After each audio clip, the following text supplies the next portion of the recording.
Ladies and gentlemen, good day and welcome to the Q1 FY26 conference call hosted by EFC India Limited.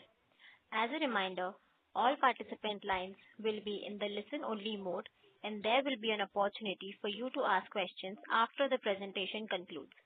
Should you need assistance during this conference call, please signal an operator by pressing star, then zero on your touchtone phone. Please note that this conference is being recorded. I now hand the conference over to Ms. Kasturi Basu from MUFG In Time India Private Limited. Thank you, and over to you, ma'am. Thank you. Good evening, ladies and gentlemen. On today's call, we have the management team comprising Mr. Umesh Sahai, Chairman and MD, Mr. Nikhil Bhuta, Whole-Time Director, Mr. Uday Vora, Chief Financial Officer, and Mr. Aman Gupta, Company Secretary. Before we proceed, I would like to mention that some of the statements made in today's call may be forward-looking in nature and may involve risk and uncertainties. For additional details, please refer to the investor presentation and other filings which can be found on the company's website and stock exchanges. I will now hand over the call to Mr. Umesh Sahai for his opening comments. Thank you, and over to you, sir. Thank you, Kasturi.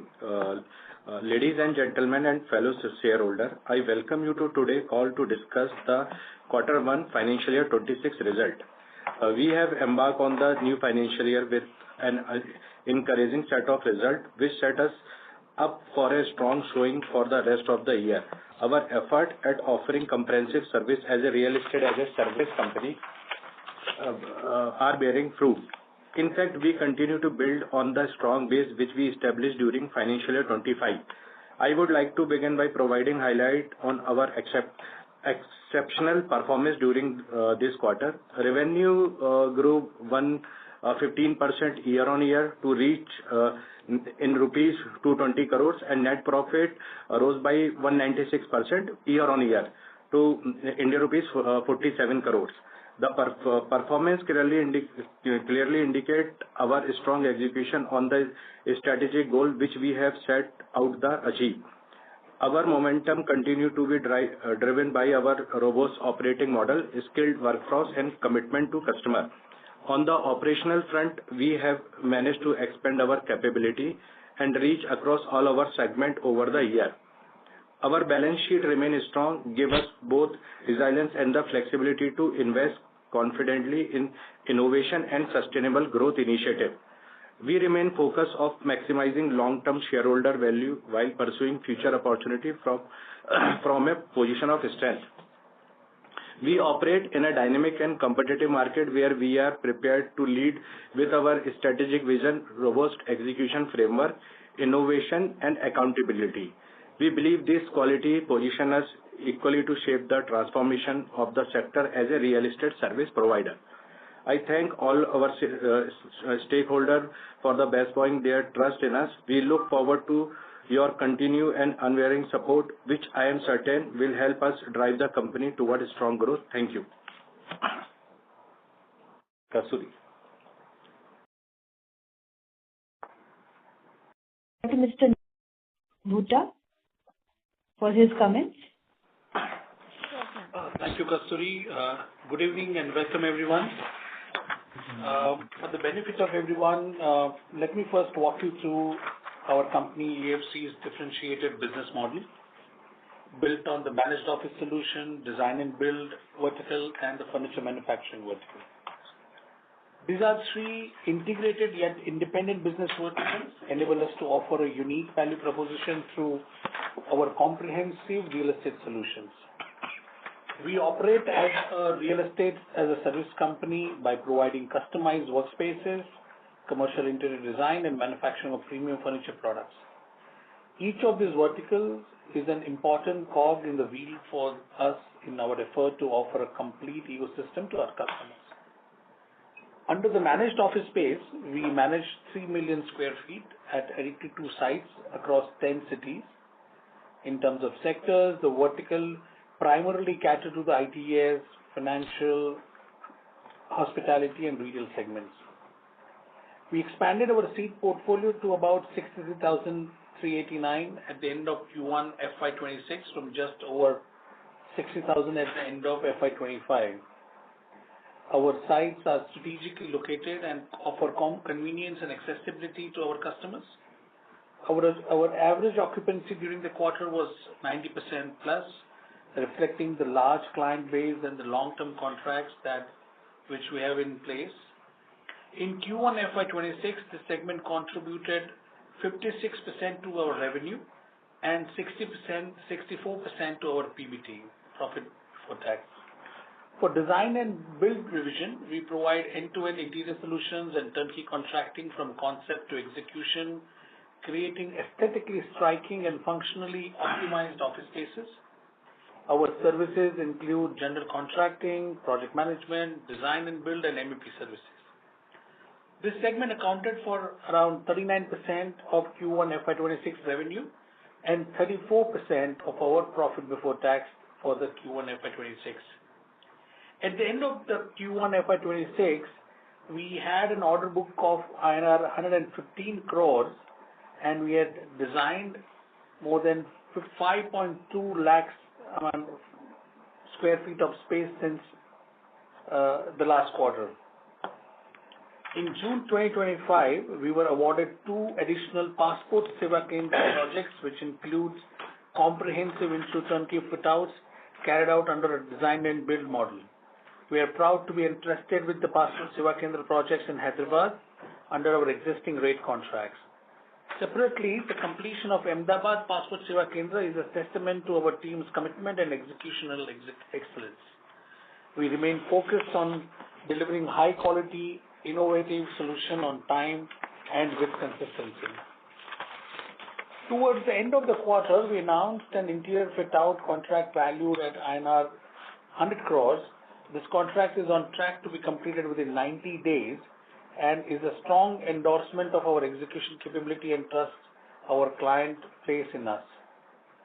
We remain committed to delivering world-class infrastructure with consistency, quality, and innovation. Coming to the furniture division, we manufacture custom and ready-made high-quality furniture. Our manufacturing capacity stood at approximately around 5 to 300 crore Indian rupees, and the order book at the end of this quarter, the Q1 FY26, was more than INR 22 crores. This segment accounted for just about 5.8% of Q1 FY26 revenue and about 2.3% of our profit before tax. I would like to bring to your attention that we started this vertical in September 2024 and is still in its, in the initial stages. Hence, we substantial growth potential in this division, especially given that most of the capital expenditure for the division has already been incurred. In case we gain scale here, we have sufficient land in our Pune plant and our capacity. These factors position us favorably to scale operations swiftly at the furniture division and drive sustained expansion with greater efficiency and profitability. As discussed in past, we have a strategy to own or control assets through strategic resources and structures. We believe this strategy will help us monetize or leverage the potential value of such assets and will bring significant benefits to our customers and stakeholders. We are committed to ensuring a smooth and compliant integration process. We are also open to acquiring properties which provide us with strong visibility with respect to the leasing to customers on an ongoing basis and where we see strong potential going forward. Financial structures such as REITs, AIF enable us to expand our assets under management from an ownership perspective, directly or indirectly. In summary, we truly believe that we are well positioned to deliver strong shareholder value on the back of our integrated business model strategy. I thank you all for continued support and faith in us. We remain committed to performing and delivering in the best interest of our stakeholders. Thank you so much and a good evening. Kasturi, please. Thank you, sir. I now hand over the call to Mr. Uday Vora for his comments. Good evening, everyone. Thank you for joining us on today's call. I am delighted to present the financial highlights of EFC India Limited for Q1 Financial Year 2026. The consolidated revenue from operation was 220 crores.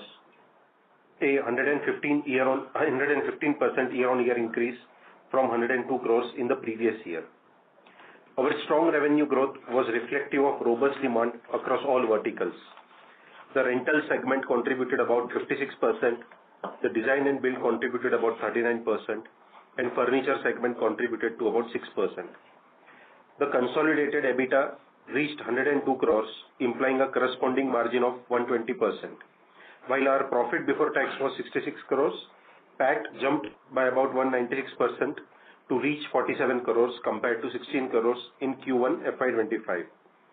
The stellar jump in top-line growth, followed by strong operating leverage, resulted in EBITDA and PAT margins jumping by 110 and 580 basis points respectively. We are positioned well to generate robust growth across all our businesses, optimize capital deployment, and leverage synergies across our constantly expanding portfolio. I would like to express my sincere gratitude to our board of directors, dedicated employees, valued investors, and trusted partners for their unwavering support and belief in our vision. Your continued confidence in EFC India Limited is the foundation of our progress. As we move forward, we remain firmly committed to delivering consistent, sustainable performance and creating long-term value. The path ahead holds exciting opportunities, and we are energized by the prospects that lie before us.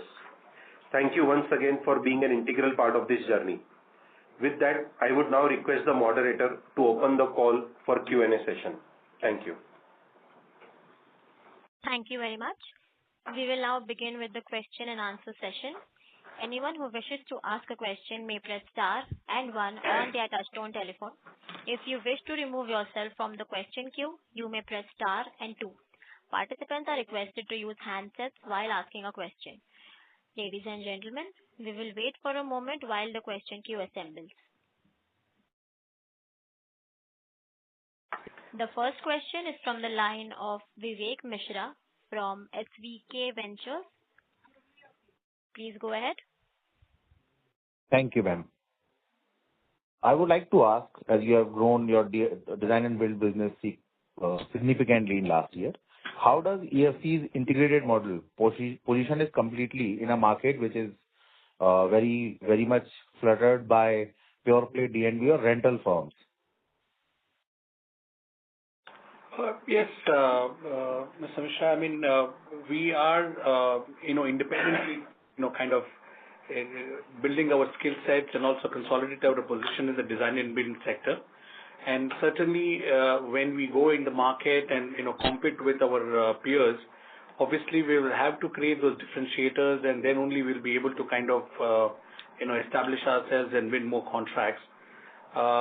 You could see probably from the performance of our company, beginning 23, 24, and even this financial year, that we have been, continuously been able to, kind of grow at a, pace of more than 75-80%. And that's what we strongly believe that we'll be able to do with the help of a strong team that we have built up, a strong management network that is helping us to kind of win more contracts.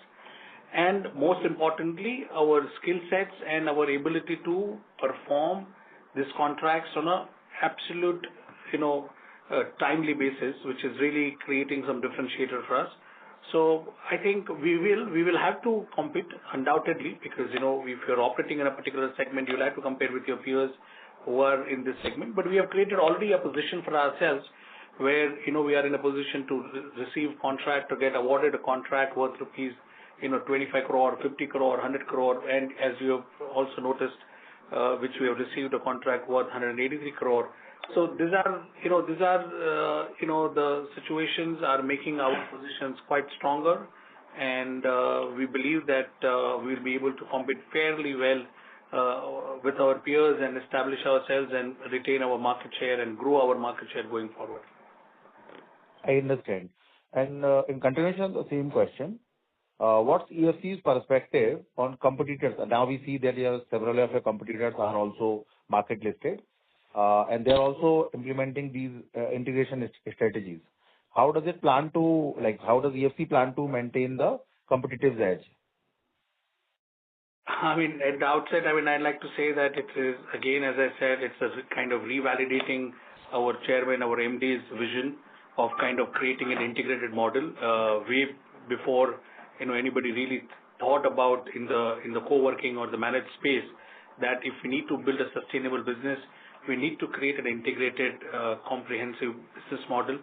And that obviously, and another additional and important aspect is our entire management and the key team who's been with the company for a long period of time have gained this expertise over a period. And this is about a decade of hard work where they've got a lot of learnings, whether it is in the managed office space, whether it is in the design and build sector, because earlier we were anyway designing those spaces for our own requirements. So the skill sets, the learnings are already there, and the management and the key team has been kind of have done it this grounds up. So it's not a situation where now we have resources, so we are deploying these resources by hiring manpower or hiring partners or kind of hiring any infrastructure and getting this new verticals implemented.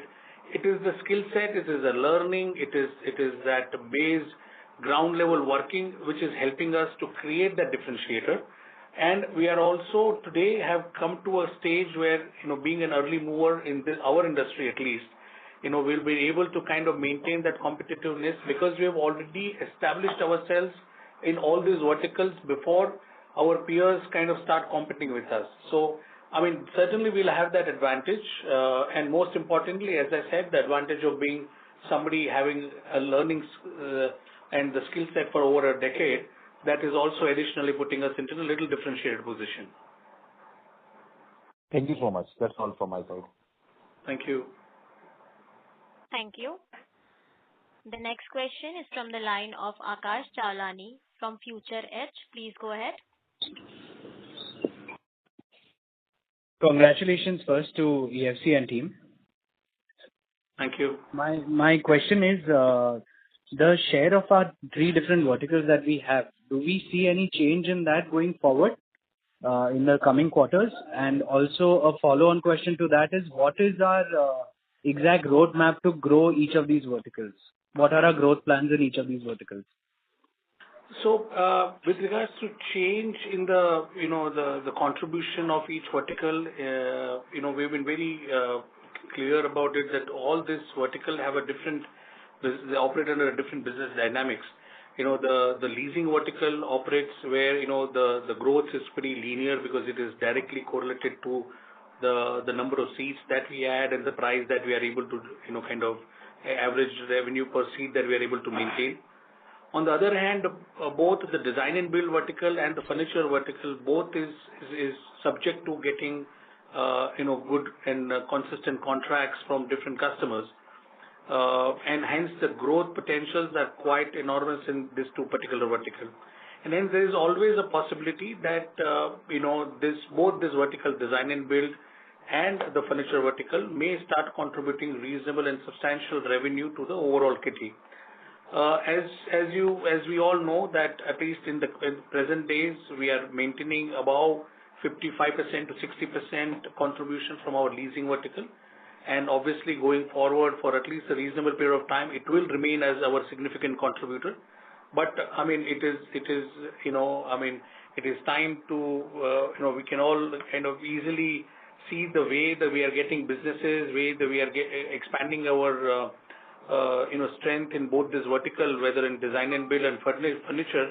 I'm sure they will also start contributing equally substantially to the overall kitty, and we are more than happy as long as this entire business model that we have created, which is real estate as a service, if it contributes from either of the vertical, but it contributes in creating further value, that is certainly a welcome step for all of us, and our efforts are equally aligned in growing all the three verticals. Because there is a separate team for each of the verticals.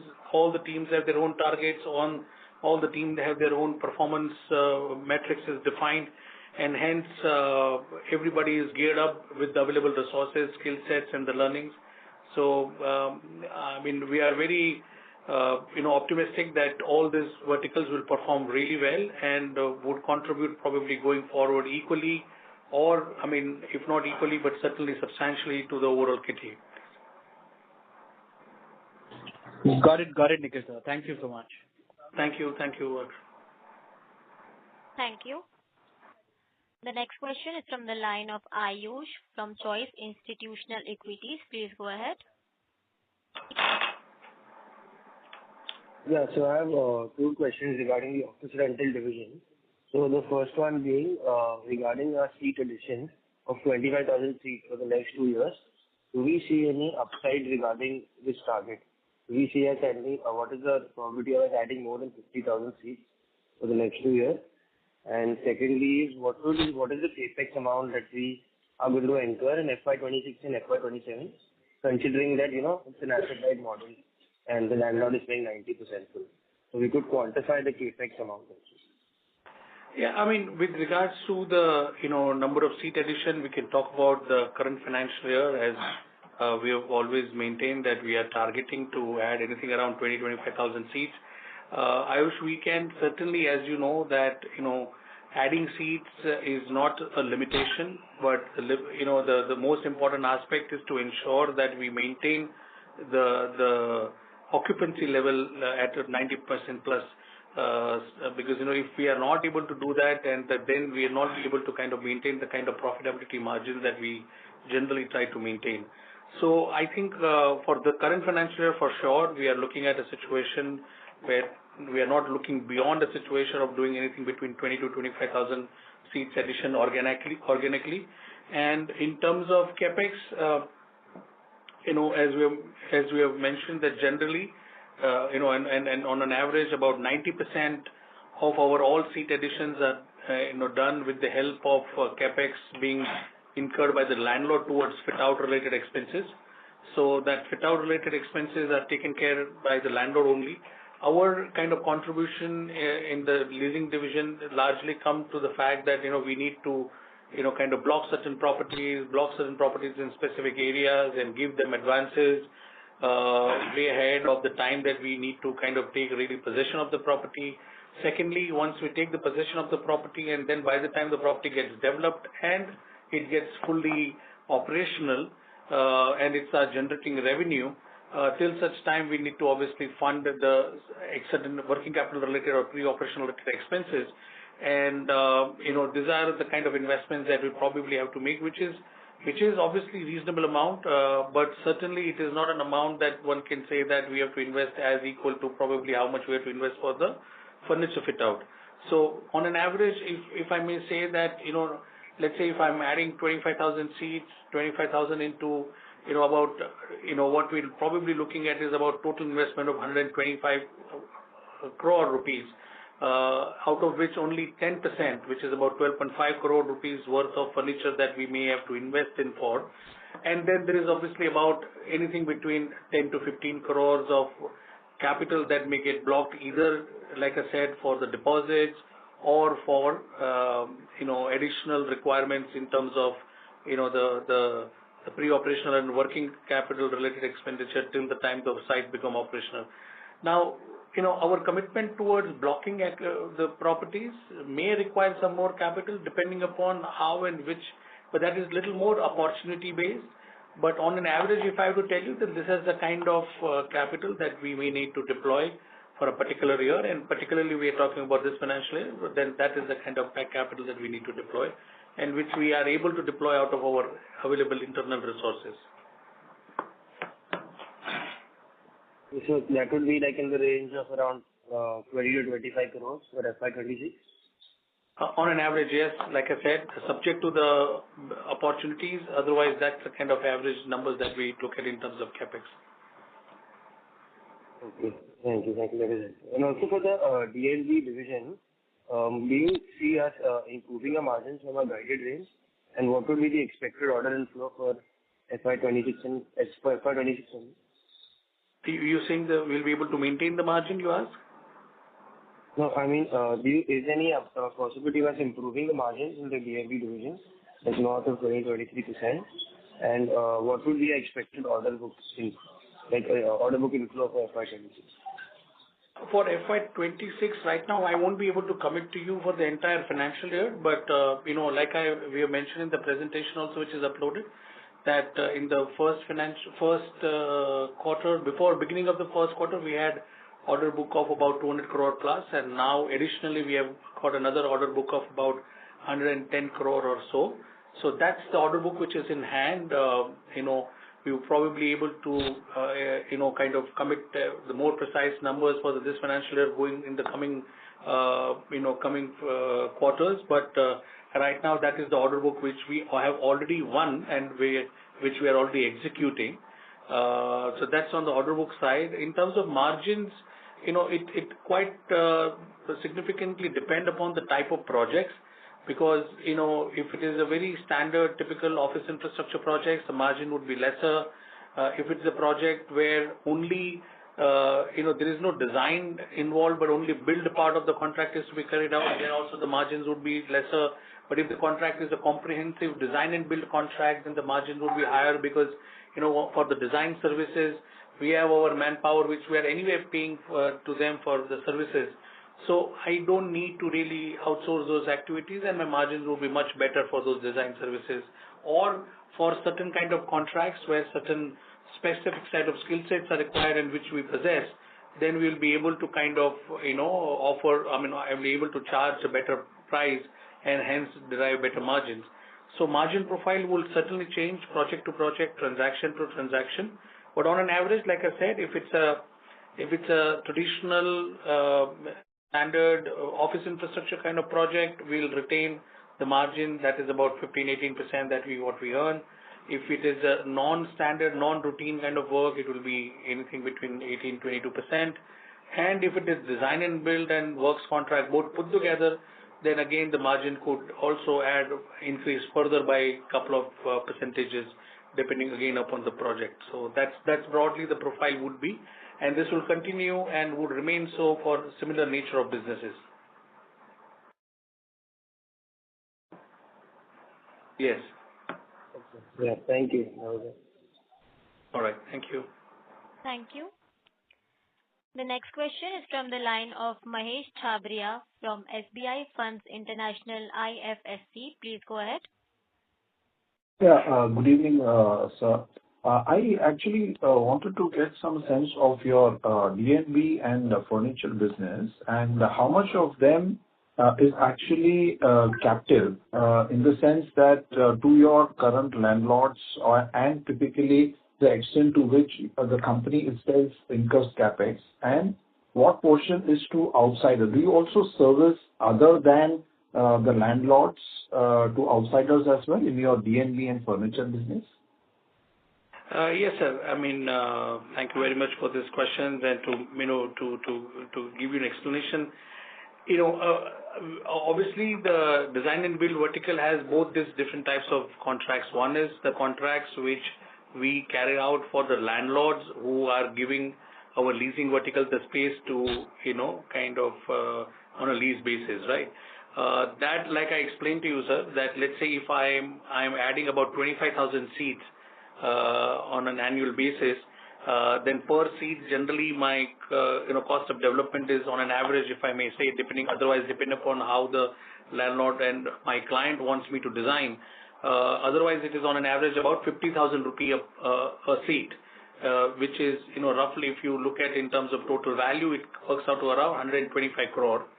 Out of that, as I explained to the other member earlier, that about 10% which I generally spend for myself. So obviously that doesn't get counted under my turnover. But so roughly around 100 crore of business is generally done with the landlord in a year, who are giving us the furnished properties for leasing businesses. Okay, sir. But apart from that, we do extensive business with third parties.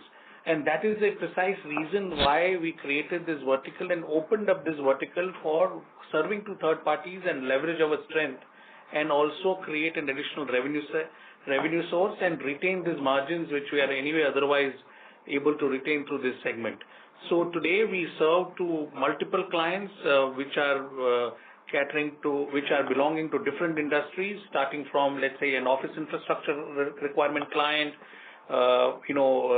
research institutes, educational institutes, healthcare institutes, IT parks, So all different type of industrial sheds that we may need to develop. So all these different industries that we are able to cater to, because we have those skill set, strength and internal team, including the team of engineers, designers, structural engineers, and who are able to, and MEP consultants, internal MEP consultants who are able to kind of deliver upon such large contracts. So the contracts which we have been announcing in the market, I've just explained earlier again that, we received a contract from a leading MNC company worth 183 crore rupees, which is not relating to anything relating to our leasing business, completely independent. We recently received another contract worth about 60 crore from somewhere in the a large MNC organization. Then we are doing the Passport Seva Kendras. So we have done the Passport Seva Kendra in Ahmedabad, in Bapu Nagar. We are presently doing 2 in Hyderabad. So, and then we've already worked for triple IITs, for their research institutes. We have, worked for Coforce, for building their large office infrastructure, more than 100,000 square feet. We have worked for DY Patil. We have worked for Godavar Group. So we have done businesses for various such customers on a DNB side, sir. And similarly, it happens for the furniture side also. So let's say in terms of quantification, 100 crores with the landlord. So ex-landlord to all these other companies, that would be how much in terms of the order book that you're likely to So if I have to bifurcate in terms of what I achieved in the last financial year, let's say I achieved a total business of around 250 crore rupees in last financial year, out of which, about 100 odd crore could be allocable to those landlords. Balance 150 crore plus is allocable to my third-party contract. This financial year, that will change substantially because the contract which I'm talking about, that is about more than 250 crore worth of contracts, are from this, those third parties who are no way connected to our existing verticals. Got it. And margins are, same as for landlord as well as these third party? Like I explained, sir, just a while ago, that it depends on project to project. It doesn't really change. Got it. It is because, even for landlord, for me, landlord is a third party only in a stricter sense. Because, I'm doing this business, I'm doing the design and build for them as my principal, I'm as a contractor. So, it's on that contractual terms only. Sure. And sir, if you could also slightly comment on those who have a very good June on June on a comparison basis, which actually, if you see historically, June quarter is usually under pressure as you're comparing on a quarter-on-quarter basis for the last couple of years. If you could, compare June with March on a sequential basis, there are higher expenses which has led to maybe a drop in the profits only from a March to June basis. So, would you be able to compare the March and the June numbers and probably comment on where you feel that higher maybe expenses have gone or margins, what would be the impact on the margins on a sequential basis? Sure. No, I think that's a very relevant question, and I think we also like all our investors to understand and appreciate that, because what happens is, generally what during an end of a quarter, end of a financial year, let's say in the Q4, that is the time when we start planning and start, significantly start acquiring properties on a leasehold rights basis for the coming financial year. And then the quarter 1 and the quarter 2 are both these quarters where there is heavy development work is involved. So when I say heavy development work is involved, in a sense, because, we also have to ensure that the most of our seats that we are planning to add during this financial year, during any financial year, we would like to get them built out at least in the first 6 months period. If we don't get them built out during the first 6 months period, then our ability to start generating revenue from them and get accounted for in the books as in, realized revenue becomes very limited. And hence what happens is that, number one, both these quarters are a little under pressure in terms of the expenditures, primarily because these sites are not fully operational, partially operational, so there are certain fixed expenses which are always there, and which basically kind of leads to little pressure on the profitability. But if you then look at it on a YOY basis, then it averages out, because our ability to generate a little better margins between Q1, Q2, and Q3, Q4, and hence, that on an annual level, it really averages out. But otherwise, Q1 generally, has a bit of pressure. Q2 also faces the similar kind of thing, but Q through Q4 is on a progressive basis does very good. This financial year also, and you can also see it on the lead side, it's a very linear business. So, if once I've expanded myself to a level, obviously it is not going to go down. But, this financial year, we have been able to maintain a good top line in the Q1, primarily because of our additional verticals. These verticals have started contributing substantially. So the top line that we have been able to maintain for Q1 is largely because of the orders that we have got in hand in the design and build segment. And that has really been able to maintain our top line to a level which is now, if you see year-on-year basis comparison, if you do of the similar quarter, that there's more than 120% of increment in the top line. Sure. One last question. You did mention about acquiring properties. So, how would your capital structure change? Are you planning to do something like a REIT structure wherein you get in equity investors under a particular SPV, or are you planning to raise it in your own books and acquire those properties? And what would be the quantum of acquisition that you would have in mind? So, with regards to the acquisition strategy, it is pretty clear that as long as my balance sheet permits, I would certainly acquire the property on my books. With regards to my plans to acquire, so as of now, if you see, my debt equity ratio is even less than 1:0.5. So I do have a lot of leverage potential that I can take, and I am able to, acquire properties on my books itself. Having said that, obviously our management, our MD has targets to kind of, build our businesses around creating assets worth substantial value over the next couple of years. And to achieve such plans and achieve such, business targets, certainly we will have to go beyond our books and start looking at different structures like REIT. And that's the reason why we have got the license for the REIT, SM REIT. And obviously we are looking at such other alternative structures where, that at least we are able to kind of control those properties, manage those properties, increase our AUM going forward.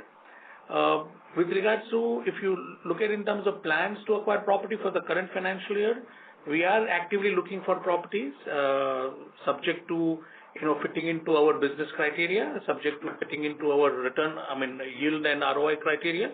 We are constantly looking out for properties in certain specific cities, certain specific region, and you would have seen based on our acquisition activities that we carried out last financial year, that we have gone ahead and acquired almost 3 properties. We are constantly looking for this financial year as well, as long as it fits into our criteria, please. All right. Sure. Thank you very much, and all the best for the rest of the year. Thank you. Thank you so much. Thank you. The next question is from the line of Mrugank Anand, an individual investor. Please go ahead. Yes, good evening. So, hi, my question is, in the recent calls and announcements that we have seen, the design and build and furniture segment seems to have more in terms of orders. So, can we expect these segments to outperform the rentals business going forward? Listen, Mrugank, like I've explained earlier, both these segments, all these segments are, really growing segments. There is significant amount of growth opportunities in both design and build segment and also in the furniture segment. If you see globally and also in the Indian market, the CAGR at which both these industries are going are upwards of 15%, 18%. And, so naturally the growth opportunities are substantial, and we are being able to get good businesses. Having said that, I would not like to, kind of call it as outperforming any of my verticals. At the end of the day, we are looking at we are building this ecosystem, and whether we do business under a leasing vertical or under a D&B vertical or a furniture vertical, what we are really growing is we are really growing our ecosystem. We are really growing our entire offering, our solution. Whether it is met through one particular vertical or not, that's not relevant. And also additionally, as I've always maintained, that the leasing vertical is a pretty linear vertical in terms of growth.